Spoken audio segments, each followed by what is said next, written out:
Hey guys, welcome back to a new video on YouTube. So in today's video, I'm going to be showing you guys how you guys can actually get a high performance power plan in Windows 10. So this will be a pretty quick tutorial, so make sure you're going to stick around until the end of the video. So enough further ado, let's get straight into the video.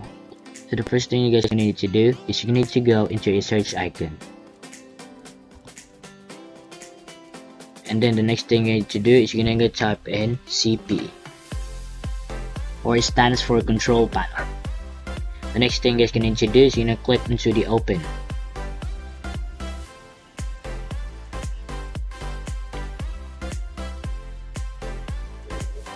Now the next thing you guys need to do is you're gonna go to the view by and put it to large icon to see more option. The next thing you guys need to do is you're gonna click into the power plan option.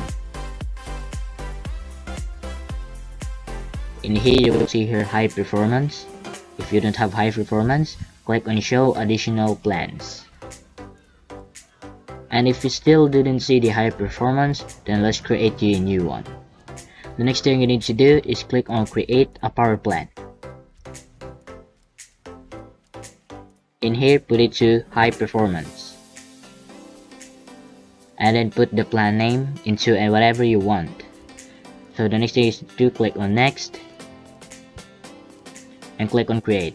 So I have created my high performance power plan, so I won't create. Now the next thing is to do is just simply go and select the high performance. So right now guys, I want to select the balance because it's my recommended, but if you guys want to set it to high performance to make your PC goes in high performance plan, then just simply go and select the high performance, and then just simply go and close this.